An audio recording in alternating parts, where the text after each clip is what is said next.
Morning, good morning, good morning, good morning.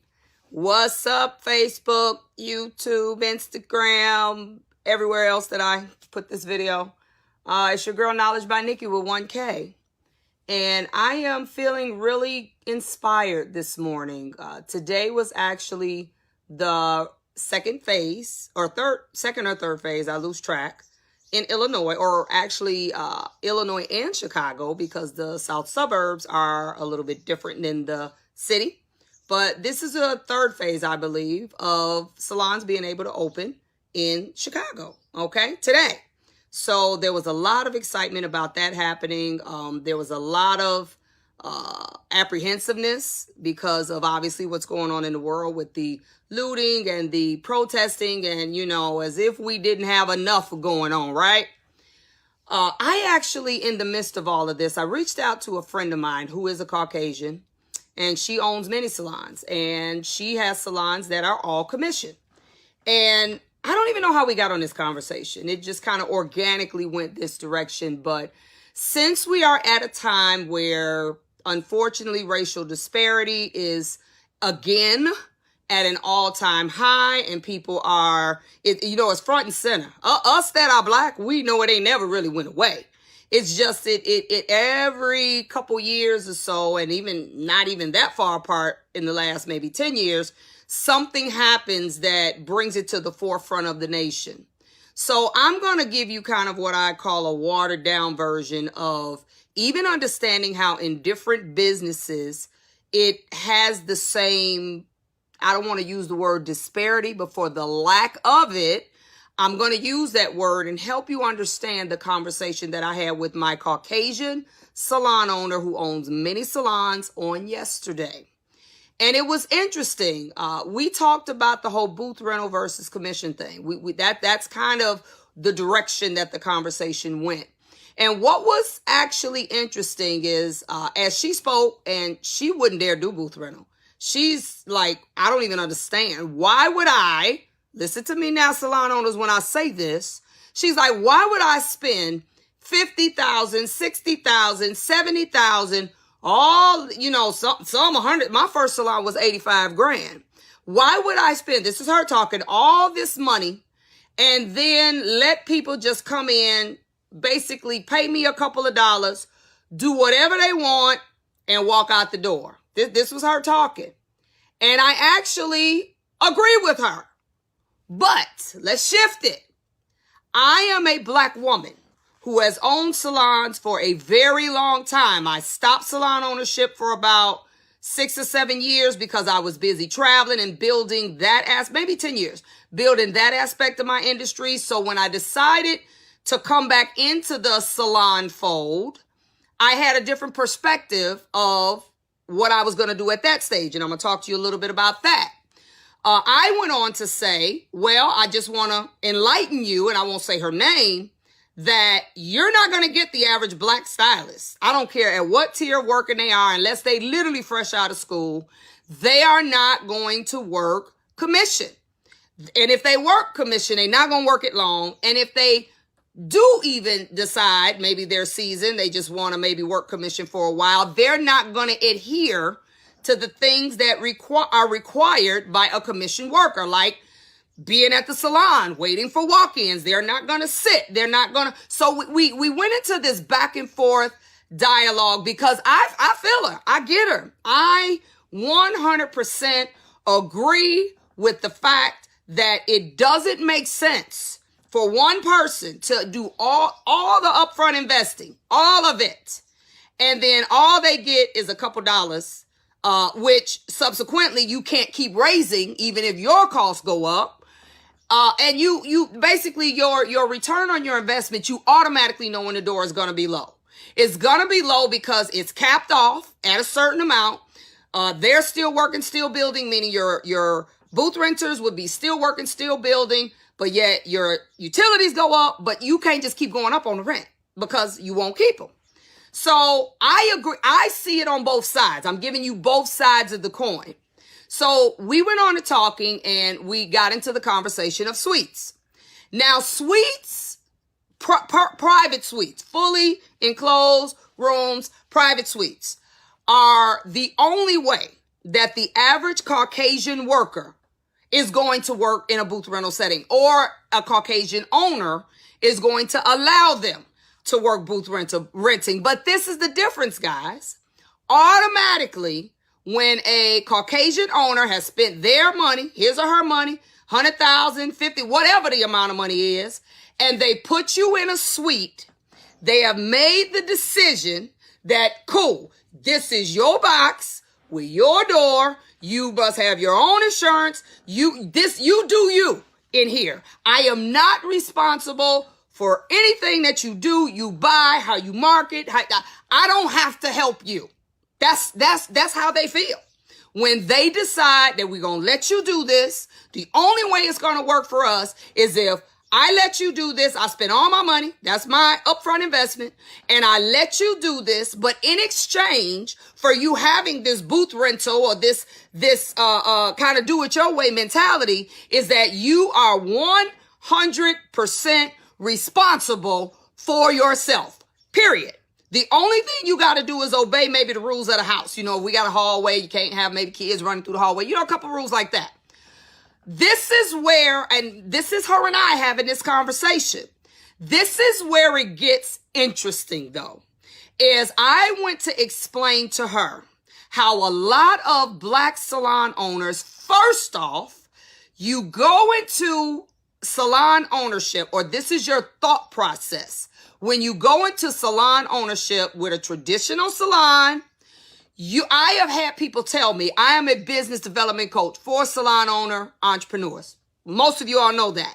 This is one of the things that always comes across the lips of people while I'm interviewing them. If they already have a salon or if they're trying to go into one, they always say, I want to open a salon. I want it to be booth rental. They aren't even entertaining the option of commission because I don't want to manage people. I hear that. I don't want to be bothered with having to tell them how to market, all the stuff that comes with managing people. And I find myself listening to this, and I let them finish.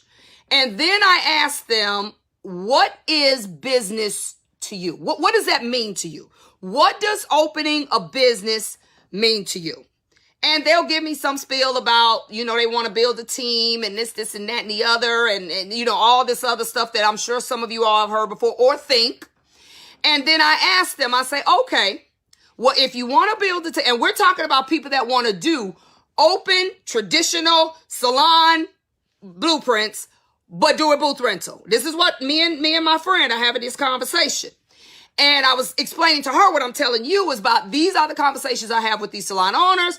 They want to do this. I ask them about that. What is business? They say they want to build this team. Okay, let's think about what a team is. Take any team, any sport, any team. I don't care what they're doing. If they crocheting, whatever. Every team needs a coach. Every team. I don't care what it is that they're doing. And coaches have to manage players in the team. Period. It's no other way to do it. They got to manage them. They got to make sure they get what they need out of them. They got to make sure they get them to their best self. If you are an owner, salon owner, and you say, I'm opening this business, I rarely hear about because I want to make money. Rarely do I hear that. I hear this dream. They want to have this team environment where everybody's professional and we can go to shows together and, all this type of stuff. Okay. But who's going to manage the team? Who's going to manage the team? Who's going to be the captain? Who's going to be the coach? Because every team has to have a coach, a manager, a facilitator. I don't care what you call them. And so I'm explaining this to her, and this is where it gets distorted. And I was telling her, I'm with you. I get it. I'm 100% for what she's saying. I'm just explaining to her the struggle that Black salon owners face with this broken mentality and then I'm going to get to why we operate so different. With this broken mentality that we're going to go into these businesses, but we are going to go into them responsibility of people free. It ain't going to happen. It's not going to happen. And it shouldn't happen.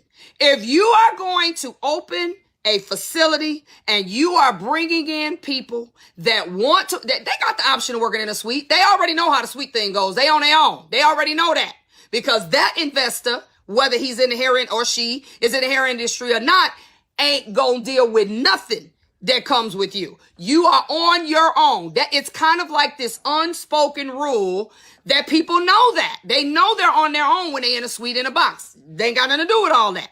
Okay, they just make sure they keep the lights on and keep the water running, and they get that. But for some reason, I was explaining to her, when my fellow black and brown stylists that look like me, when they come into a booth rental, traditional open concept salon, they really want the help that you give to your commission people. They want the considerations that you give to your commission people, which we know is help, walk-ins, help building your clients, help encouraging you, motivating you, inspiring you, help you know about product, just help, whatever kind of help it is. They want that same help, but they want to, quote, be their own boss, but in your house.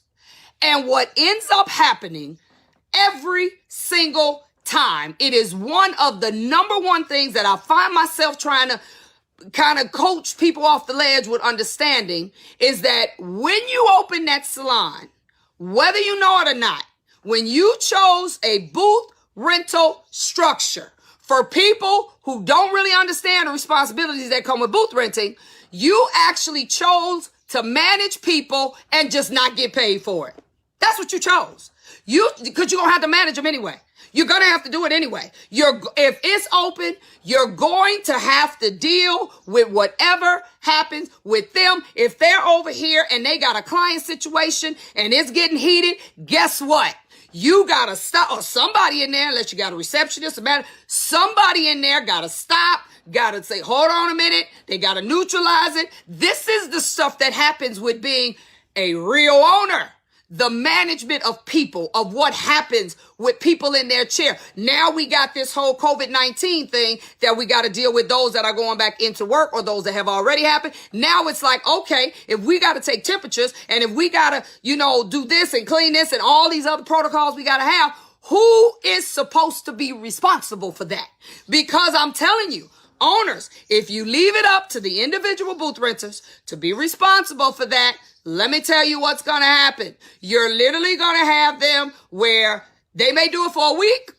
They may do it for 2 weeks, but they are not going to continue to be taking temperatures. They're going to fall off. They are not going to feel like that. So guess what? My salon owners / booth rental environment workers, you are going to have to take the ranks. Now, this is responsibilities that you can't get away from. And I was telling my friend this. You got to take the ranks. You're going to have somebody up at the front that's going to make sure if you're doing a digital form, you're going to have to make sure they filled it out, make sure they submitted it. Somebody's going to have to do the temperature thing. Whatever all you got in place, who's going to do it? So once again, the responsibilities of a booth rental owner who didn't want to manage people, who didn't want to be bothered with people's stuff, once again, you're bothered with people's stuff. And the difference in what my friend is doing versus what you're doing, she getting compensated for what she doing, because she is getting a percentage, and she has a tiered scale. So it's very fair. She's getting a percentage of their money based off of her handling all this stuff. My booth rental salon owners, you ain't getting nothing. You just got more responsibility, and you do hair, and you still got to do the one thing you thought you were getting out of by not putting them on commission, is you have to manage people. I don't know if you think about it, every time somebody leaves that shop, if they leave it and they unsatisfied, guess what? They don't say that person's name when they put in their review on Yelp. They don't say that person's name. Guess what? They say, don't y'all go over to that shop over there, and they say the salon's name. They say the salon's name, and they say don't go over there. Okay? This is something. I am not telling anyone what to do. I am not telling you that you have to do booth rental, you have to do commission. It is up to you to know which one works for you. What I am telling you is that you need to fully understand the responsibilities or lack thereof that come with both. You want to be a salon owner of a bunch of booth rental people, and for all of y'all out there that really believe that you can tell these booth renters what to wear, when to come, when not to come. Booth renters don't even have to come to a mandatory meeting. Do y'all know that? Not true. You hope they come, but if they don't come, what you gonna do? You can't find them? Not really. I don't care what kind of contract they sign. This is what y'all don't understand. Let me give you a scenario, and I think I've talked about this a little bit before. There is a person that I know that had a salon full of booth renters, and I've actually known of other instances since.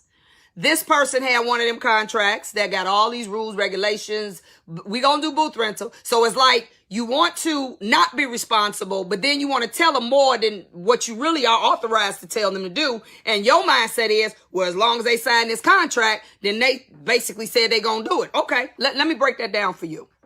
This is what happened, and I need y'all to hear me and to really understand what I'm about to say. This is what actually happened. Look, one of these phones is about to die, so let me plug it up.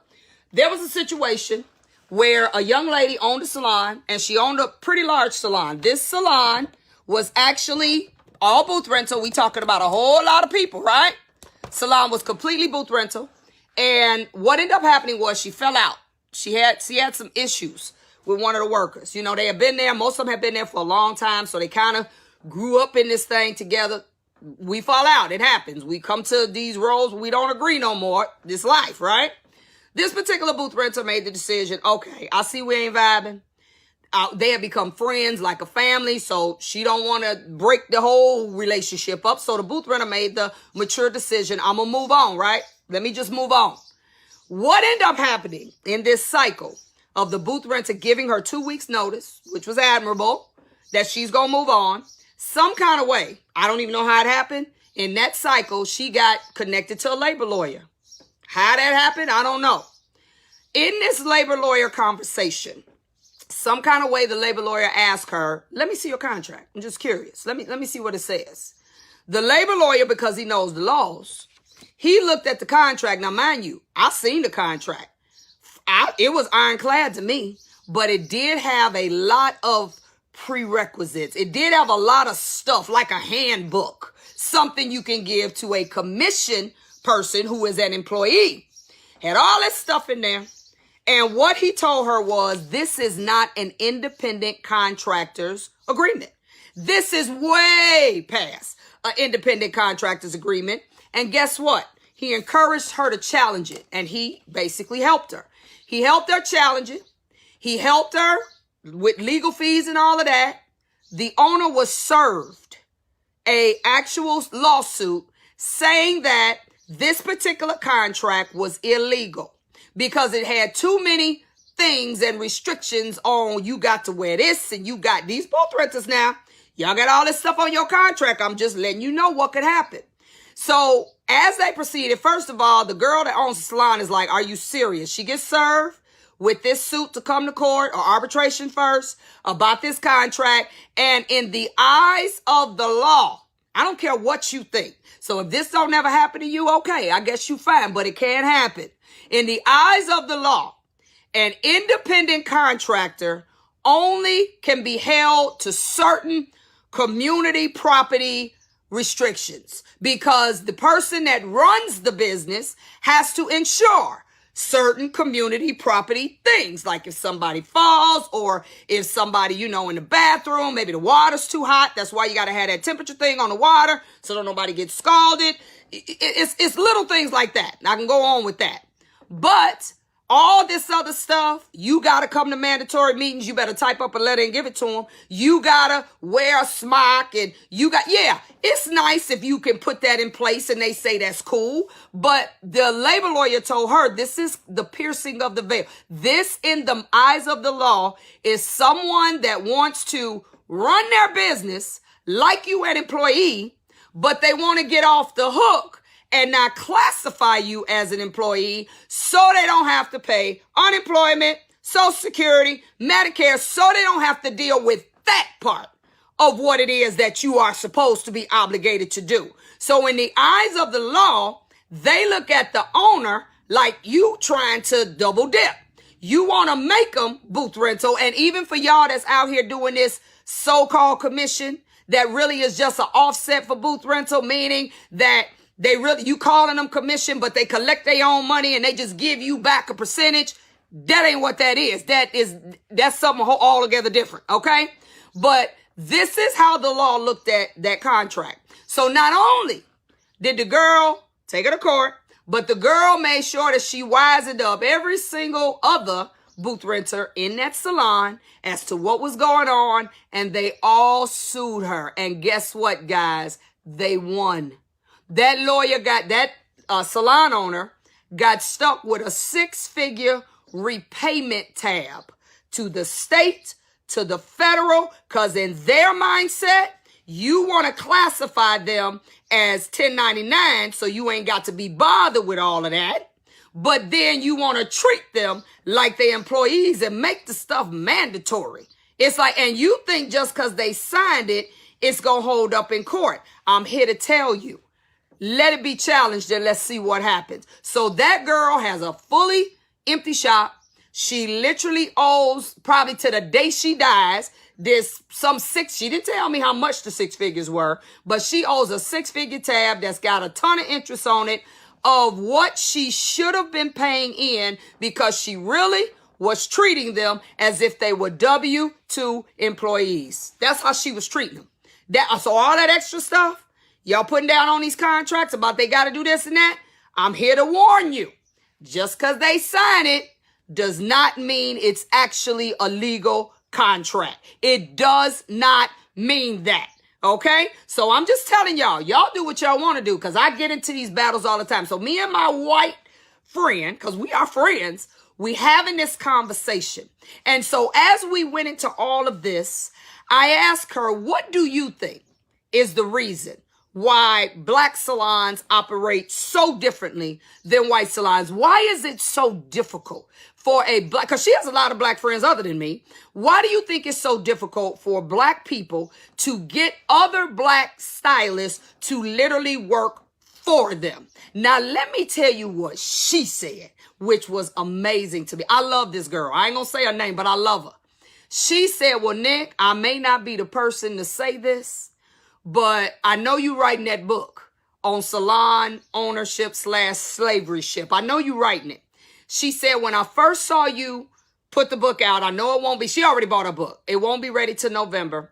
It made me, because I do have a lot of, she got some black stylists in there that work commission, not a lot of them, but she has other friends other than me that are black salon owners that she wanted to understand. She said, so I started reading a couple things. A couple books I got off Amazon about slavery. Her thing was she was trying to understand where, as she said, she really believed that it had something to do with just a mindset that black people have had forever and that white people just never had.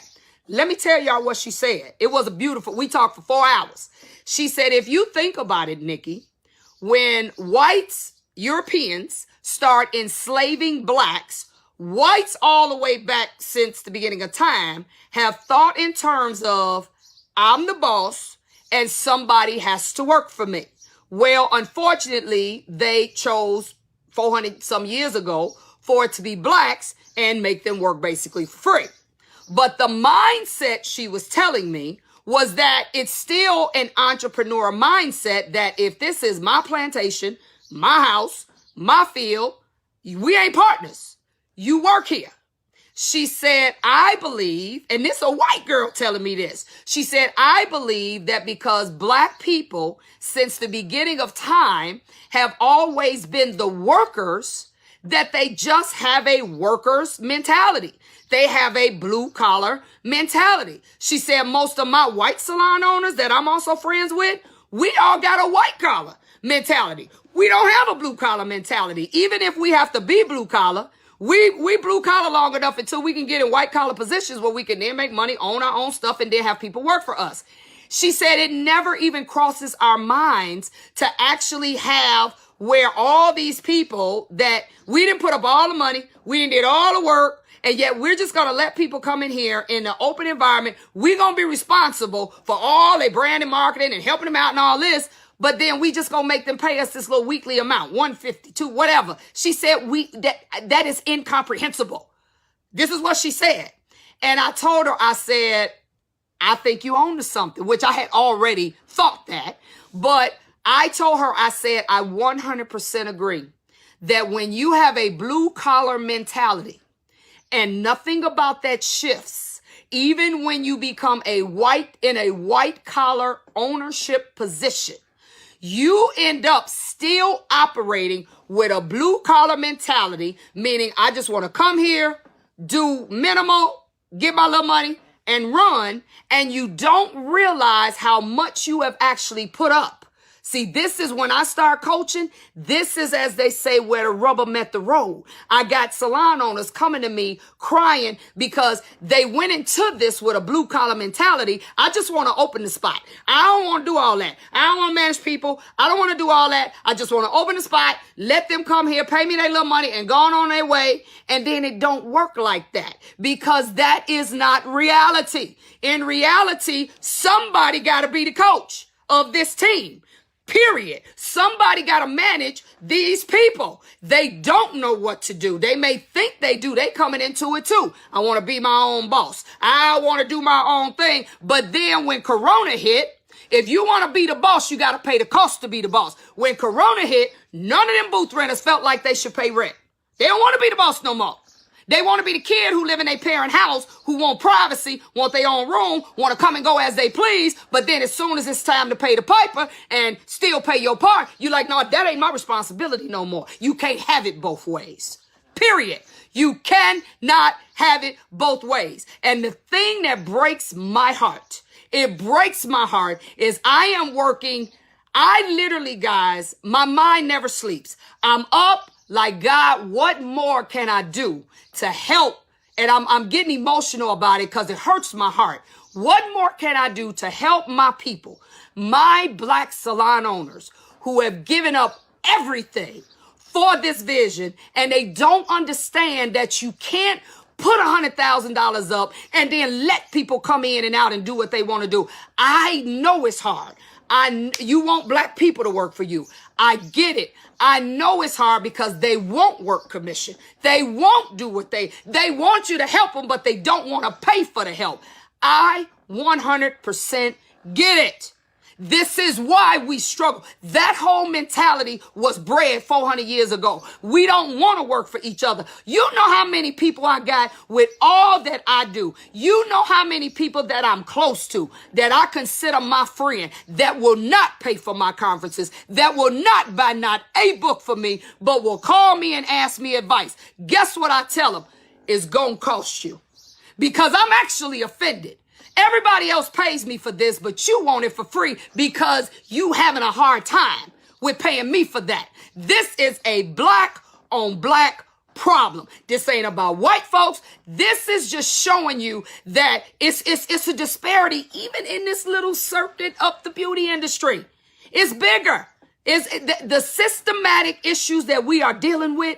They're bigger. They go into small sectors, but this is the problem. And let me tell you, I have heard people tell me that are owners that they literally have to pipe down. Like, you can't roll up in that shop as no owner with no new car. Because let me tell you, now you got your workers counting your money. They don't understand that you put up your house, you mortgaged everything you had. They don't even realize that there's sometimes you living in impoverished situations trying to keep this business going. And yet, when they see you doing better, they got a problem. I'm going to take it to you another way. I got a very good friend of 30 years that was the administrator for a huge mega church. I'm talking 30,000 members, this, and that. So by her being an administrator, as she came from corporate, she had the opportunity to go around to many churches, which would be white churches, white mega churches, all of that. She had the opportunity to go all over the place.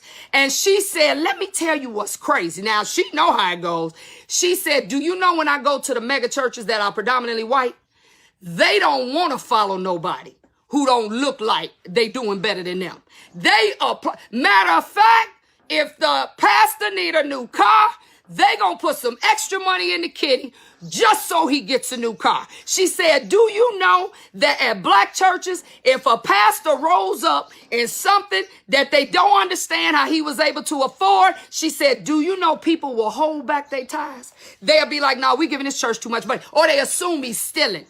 Somebody that feeds your soul, that gives everything they got every day. Unless you in that position, you have no idea the emotional energy that requires from them. But she said, even in the church, because I actually called her after I had this conversation with the white girl, she said it's the same way in the church. She said, even in the church, white congregants want to filter. They want to pay in to their leaders, which is the boss, so to speak. She said in black churches, oh, no. You start living too fly.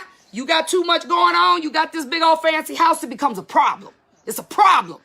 You can't blame that on. That, I know it started way back years ago when they pitted us against each other. And I am a person, before we can fix this, you have to even know that it is. You have to believe that the positions that we are in is because we have been broken and we don't understand the oppressed mindsets we have. We don't understand that we are continuing the cycle to ourselves. Right now, with all the people that I have that listen to me, I promise you, I can open a commission salon right now. I would still have a hard time getting black people. And they know I got something to offer them. I would still have a hard time getting black people to work for me under commission. And if they did it, they would come in with the mindset, I'm going to do this for a minute. I'm going to get what I can get. And then I'm rolling up out of here. That they would not look at it as I'm helping her, she helping me. They wouldn't look at it like that. They wouldn't.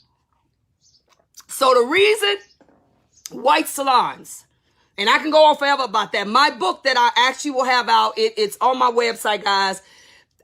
My editor is like, girl, if you add another thing to this book, my editor and publisher, but God keeps revealing more things to me that I think are important to be in there, because it's about understanding that as a salon owner, you've defined as an owner of a business, as a black owner of a business, you have defied the system and how it was set up. It was not set up for you to be the leader. It was not set up for you to be the one in charge. It was not set up for you to be up here and have people working for you. But so the minute you decided to not be a W-2 and not be a person punching a clock and not be a blue collar worker was the minute that everything had to shift. The way you think, the way you process what you got to deal with, you have to change everything about the way you think. And there are too many salons, and I'm talking nationwide. I'm all over the place.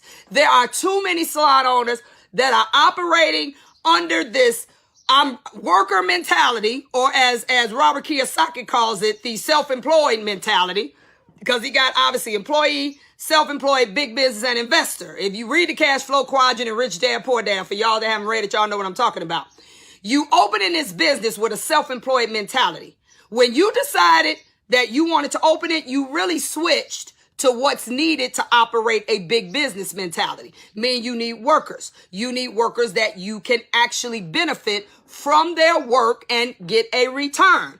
That is the way business goes. You still are providing what's needed for them, but why you gonna put up $100,000? And I wish somebody would. I would dare anybody. I ain't got no problem. That's why I ain't been a people pleaser ever in my life. If I put up the money, I wish you would say something about I don't deserve something.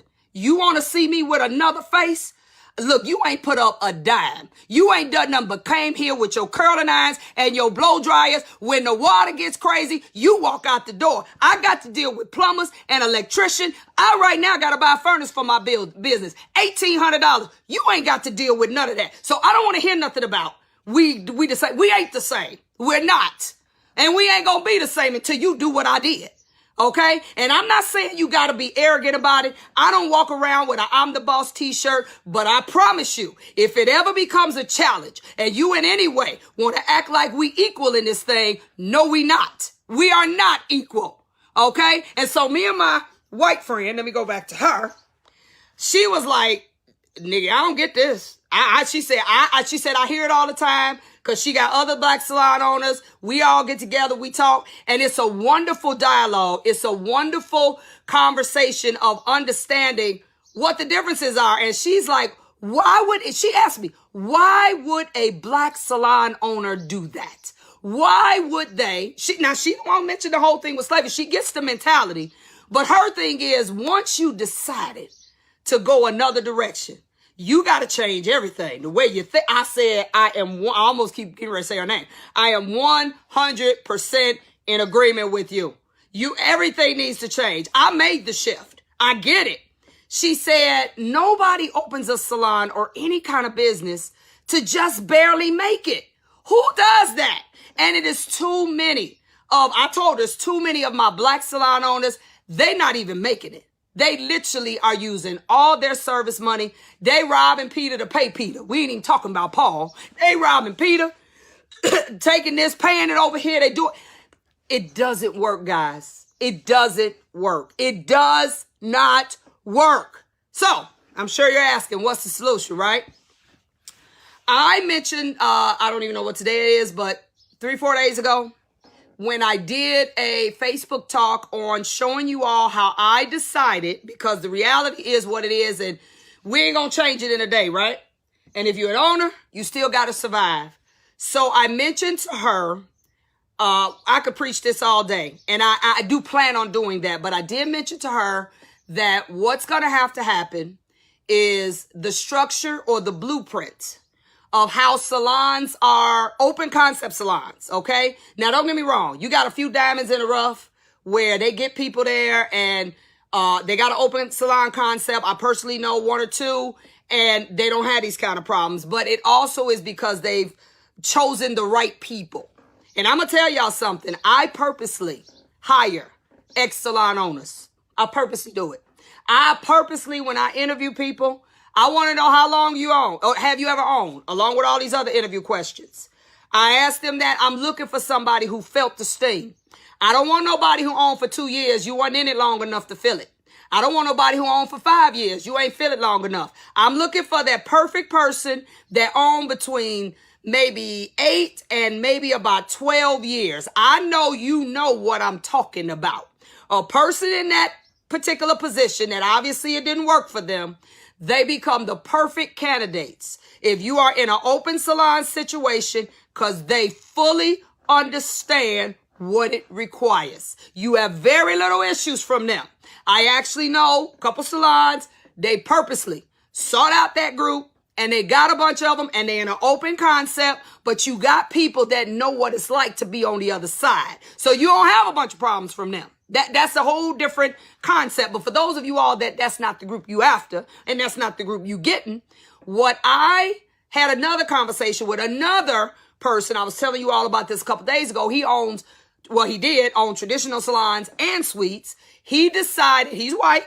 He decided to change all of his traditional salons into co-working spaces, which is what I couldn't think of the name, but one of my coachees said they're co-working spaces. That means, says now we got to do the social distancing thing anyway.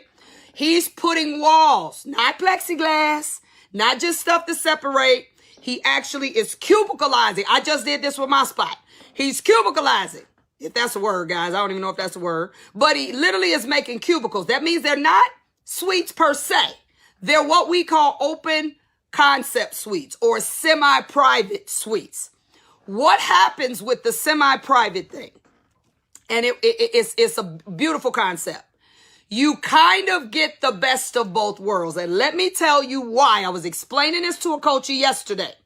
When you put walls around them, you actually have given them their own territory. You've given them their own space that realistically, nobody has any reason to be in there but them. We naturally, as humans, are very territorial people. We are people that think about when you go to church, think about wherever you go on a regular basis. If you go to the mall, you park in the same area. You almost park in the same spot if you could. You don't realize you in church. If you sit in a certain seat all the time, you almost get heated. When you walk in and see somebody in that seat, you feel like that's my seat. Why are they sitting there? Why y'all didn't save my seat? We are naturally territorial people. And what happens is when somebody assigns you a space and you now know that space is yours, you automatically, your workers, your booth renters will automatically shift in a little bit of the way they think. If you like, I ain't doing that. I just got to have booth rent. And their sense of responsibility, it will, guys, it will automatically change. They will automatically become more responsible because this is theirs. They'll clean it up more. And the beautiful thing about this concept is that it still gives people who are maybe more extroverted and not introverted. There are no doors. There are no enclosures. It's just walls around you. And some of them actually do convertible walls that don't even go all the way up. So the noise that you hear from other people, it all becomes part of the experience. You ain't trying to totally isolate yourself in a soundproof room where you ain't dealing with nobody. So as an owner, if you're going to do booth rental, I was having this conversation with him and the girl I was talking to, this becomes a concept that is more marketable today. That's why you got all these co-working spaces. People don't want to work for you. They just don't. For whatever reason, we can get into that later, but they just don't. So it's like, look, I done already spent $100 grand on this salon. Let me put up some walls. Let me put them in a cubicle. Let me literally get this show space. Ain't nobody got no business being in here. It changes their mindset with how they deem responsibility. You can even, what I've done in my spaces, the whole place is 2 tones of gray, but I've allowed each space for a person. Now, you ain't painting it black. We not doing that. I allowed them within reason with a color. You can paint one accent wall in your co-working space that you like. If you like peach, if you like teal, I don't really care. As long as it ain't black or something I got to do 10 coats of primer, you ain't painting. You buy the paint. I get a real painter. They paint it. I'm also allowing other slight customizations to this room because now, guess what, guys? At best, because you're not getting the commission money where you get, you get based off of what they get. But when you offer these type of scenarios, your rent just went up because you have your own customized space. So now at least my salon owners can charge more for the real estate. Maybe you were charging, I don't know, $175, $200. But guess what? The minute it becomes custom, the minute it becomes your space, and can't nobody, this your room, now that just went up about $50 to $75 a week. That's what just happened with that. And let me tell you what's amazing. You wonder why you got all these people out here paying for suites, $300, $375, $400. It's a mentality. I'm paying for my own space. And it's amazing. The psychology of some walls. It's amazing how they become ultra, even if they never owned a day in their life, they become very responsible. They understand about marketing. Just a wall, if you don't want to do the commission thing, will shift the entire mentality of the people that you're working. They don't want to be in a fully enclosed suite. They still want to hear people, and people walk by, hey girl, how you doing? And all of this, but it now becomes a co-working space that is assigned to you. Not even like regular co-working spaces where you only got it for a day or for a week or however long you go. No, this your space. As long as you here, 2, 3, 4, 5, 10 years, it's yours. You could even draw an invisible line. Don't y'all come past here. Okay. I am a person that's about solutions. I realize that it is a mentality from the blue collar to the white collar that with everything that I do, with everything that I teach, I am trying to get my salon owners, who is my tribe that I was assigned to, I'm trying to get them to change from that blue collar thinking to more of a white collar thinking, meaning manager, in charge, coach, these things, because that's what you are, whether you know it or not. But I do understand that we are not going to change 400 years of a way of thinking overnight. And you still got to eat. And you still got to try to make whatever money you need to make. So I want to encourage you to just understand and open your mind to the possibilities of making some shifts right now into what you need to do in order to make your business more successful. I use the term, you just got to update your dream. It's like updating the phone. You just got used to how it worked, and now they making you update it, and now you got to learn something all over again. That is what business is, guys. You have to be flexible. You have to adapt. And if people really just, for whatever reason, I already just explained some that I feel and that my white friend feels, if people just want to feel like they work for themselves and they got their own this, fine. You just put them in the cubicle, in a co-working space, and then now everybody got their own space. They feel like this is mine. You ain't got no business up in here. They become more responsible, but yet you still can fulfill your dream of possibly building this team. But I promise you, once you've done that, you just lessen some of that responsibility because you say you ain't want to manage people. Now, I know I can't make you change that completely. What I am trying to do is give you a middle of the road solutions, because it's going to be a long journey, if ever, that you're going to get a whole group of black people that want to work for another black person and do commission. Okay, they want to do booth rental. This how we going to do it. It don't cost no money for no walls now. I ain't even say you got to put electrical in them. Let the electrical be where it's going to be. You put some walls up, just make sure they sturdy. You can do them convertible.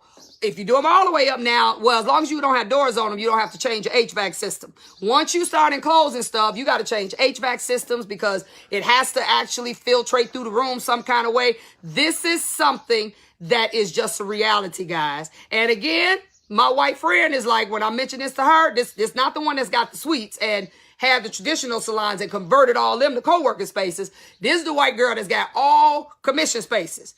She still is like, well, Nikki, do whatever y'all got to do. I ain't doing that.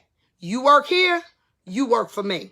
And and those are some of the biggest differences with white salons and black salons. And I love having these conversations with people. I love trying to understand. And, you know, she'll say some things to me and I tell her flat out, black people are not going to do that. They're not going to do that. Yeah, maybe they should, but they're not going to. Black people ain't going to, first of all, black people ain't even going to sit. They're not going to sit. I even mentioned to her, because what a lot of full commission salons do now is they do commission on a draw. That means they actually give them an hourly salary, kind of like corporate salons. But if their sales and services exceed that amount, then they get the commission instead of the hourly. You know how many black salons I told that to? They like, I wish I would pay them just for sitting here. They not even going to. Most black salons are not even going, that concept is not acceptable. I'm not paying them for just sitting here, because unfortunately you will get some people that will just get comfortable with that $9 an hour and won't try to do nothing else. And they're like, I'm not doing that. I'm not doing that. So again, here we are again. We got these owners with these different mindsets about why they went into ownership. And I realized it is very culturally different. That's when I realized, okay, my black people think like this. I got Asian people I deal with.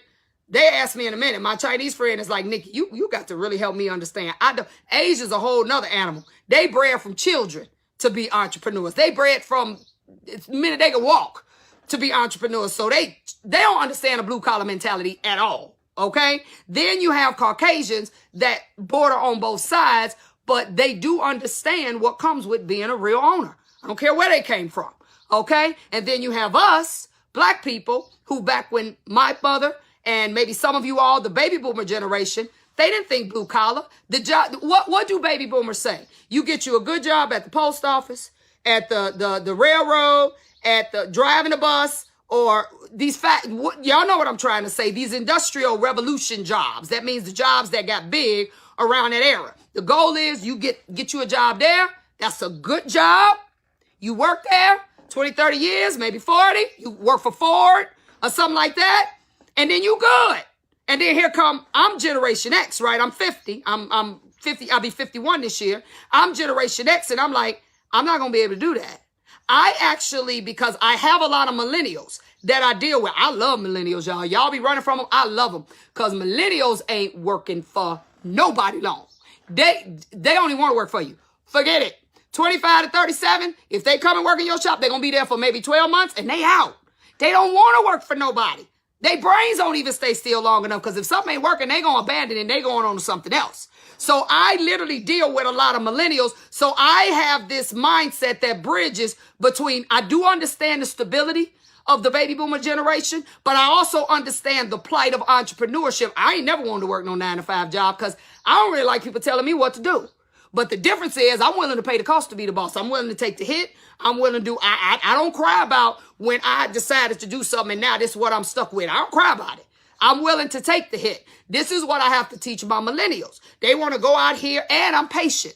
My millennials don't want to be patient. They want to be the boss, but they don't want to wait for nothing. As Simon Sinek says, for those of you all that read, he talks about all the time. He says, when I deal with these millennials, I have to get them to understand. If you got a mountain in front of you, I don't care whether you go up, whether you hike up, whether you fly up, whatever you do, however you get to the top, it's still a mountain. And it ain't no other way to get around it but to do the work to get up there. Whatever. Okay, so the problem with the millennial generation is I'm able to help them with patience because they have none. They want it to work tomorrow. That's the microwave generation. And a lot of their problems is us. The baby boomers, grandmamas that raised them, and the generation X's that raised them, we were taught to work hard and to do stuff, but we want to free them. We don't, I still know people that got kids as teenagers that still wash their clothes. Are you serious? Then you wonder why they entitled. Then you wonder why they don't want to do nothing because as Generation Xers who have now teenagers or young adults, mine are 25, 21 and 16. These are my stepchildren, but they my kids. These are the things. If they are not made to be as responsible as you were, why you think they don't want to wait on nothing? You ain't made them wait on nothing. You ain't made them wait. You ain't made them earn nothing. You ain't made them wait on nothing. Simon Sinek talks about that all the time. He said the millennials the way they are because of us. That's why they like that. They didn't come in this world like that. You got my mother told me when I was 16, and she actually was in a position she could have bought. She said, "Let me tell you something. Gucci bags and all this other stuff, I don't buy that. I don't buy that. That's not what I do. You want that? You get older, you buy. I don't do that." And I was the only child, and I was raised like a drill. My mother was a drill sergeant. She ain't play that. You weren't gonna sleep all day. You got to get up. You got to make your bed. I literally could be getting right back into bed, and I'm still gonna make it. She raised me with the principles that were what I still do today. Okay, and this is something that we got to understand. All of these ways of thinking, guys. The moral to this whole talk is all of these ways of thinking came from somewhere, okay? And I'm just telling you, if you want to get into a different lifestyle, you don't want to work for nobody, you want to be an owner, you got to change more than just an address. You got to change the way you think. You got to change the way you think. You got to be willing to take a hit. I know some owners that's like, look, the business got to survive. I'll live in it if I have to. That's me. I'm the person that would probably live in my car. I have lived in my shop. That's a whole nother conversation. And this is the thing. You got to do what you got to do. But it's a mindset that comes with it, guys. So I wanted to share that with you all today. Y'all, please share this video. Share it. Tag every group you got. Tag your friends. Share it. I need people to understand the decisions they make and what comes with it. And there is a difference. Right now, we're in this whole climate of racial disparity and you know, whites not understanding blacks and this. And let me tell you something. It was profound to me. Jimmy Kimmel, I happened to see him on TV today. And he, I guess, stopped his program to say this. And it was amazing. He was talking about white privilege. What he said, I, for years, didn't understand what people meant by when they would say white privilege. What do you mean white privilege? I had to work for everything I got. I had to hustle, grind. Ain't nobody gave me nothing. But you know what he turned around and said? I never heard anybody of any color stating this. He said, but then I started to realize white privilege doesn't mean that you didn't have to work for it. It just means that you don't have the obstacle of your skin color as being the reasons why you don't get it. That's the one obstacle you don't have. So for whites that don't get it, he said this. He said, that's on you. He said, because you don't have that obstacle. He said he realized that a black person could work just as hard as him and they still would have the obstacle of this, which could still keep them from getting their just due for their work. I thought it was beautiful, because that is what it means. It don't mean you ain't got to work. It just means that that's one obstacle that you won't have. All right. And so I want to bring to the attention, since this is the climate of where we're at, a lot of these obstacles, they did come from a mentality. We want to talk about George Floyd. We want to talk about Sandra Bland. We want to talk about all of this stuff. I need you all, if you all know who Trevor Noah is. I shared it on my page. Trevor Noah has one of the most intellectual explanations of what's happening right now that I have ever heard. He talks about Amber, I think her name was Amber Cooper. He breaks down how Amber Cooper knew that when she accidentally went into that wrong apartment and shot that man. He breaks down how, because of the way this country is divided in the unsaid, she knew how to play what she needed to do and say. And regardless of anybody knowing what the end result is going to be, she knew that the favor, because of these things that aren't said, would ride her direction. Y'all need to listen to it. It is the most profound explanation of where we are that I have ever heard anybody say. Trevor Noah, just go on his page. He's sitting there all ungroomed, and it's about an hour long. It is profound. And what I want to say to you all is that we have to become, at any age, I know this happens typically when people get older, but in order to fix any of this that I just said, even on the level of just our salons, we have to become more socially conscious. You have to become more self-aware. You have to know why you do what you do. You have to know why other people do what they do. You have to become more connected internally, externally, before you can even fix these problems. You think, I hear people say all the time, I can't find nobody that's going to work for me. Ain't no good stylists out here. Do you really believe that? Do you really believe that there's no one out here that got sense? Everybody crazy, and you the only one sane, and you ain't never going to find nobody work for you. You know what I tell people? Then sell it, pack it up, move on, and do whatever comes next. But don't nobody want to do that. So the only way to solve this situation is to first try to figure out, how did we get here? What's really going on? It ain't what we see. That man that stood on kneeled on George Floyd's neck, that was what that man felt in his heart. And let me tell you something. You could have as many sensitivity trainers as you want to. If you do not heal a man's heart, if you put a picture up of somebody in a hoodie and a picture up of this, if you just did a word association or a picture association to anybody, and you put a picture of all these different things and just say to them, what's the first thing you think of when you see this picture? That's the problem. The first thing that people think of that have not been trained any differently from child up about a lot of black people is that we all thugs, we all this, that, and the other. And let's keep it real now. Some of us are. And however we got that way is another thing. But you have to heal a man's heart before you can change your system. If he feels that in his heart, if he honestly is fearful of black people when he's put in that position and he the one with the gun and he's got the authority, it's what's in his heart that's going to come out. I don't care what you teach him. I don't care. If you don't come up with a way to change a man's heart, it is not going to change. I sit and I have to turn it off sometimes. Like, you know what? I'm sorry. If you don't change a man's heart, first of all, God ain't in him, and he could have been bred from birth. You all remember that movie, American History X?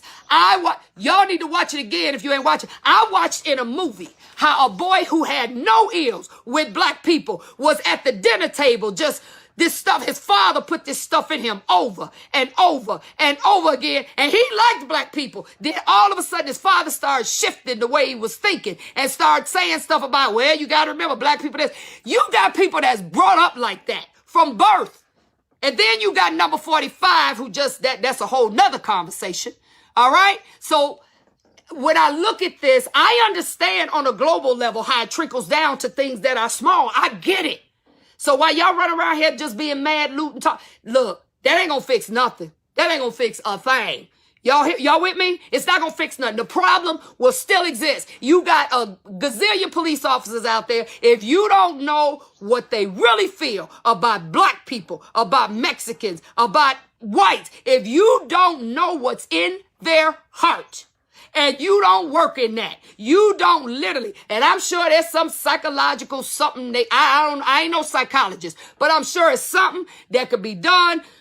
Look, I know people, my husband's in the prison system, and he talked about, or his ex-boss who I do her hair, talked about the whole word association and how they used to do it with prisoners, and they used to try to get them to, they was clowning, and they got, they killing each other, and these were some of the worst hardened criminals, and his boss would tell me,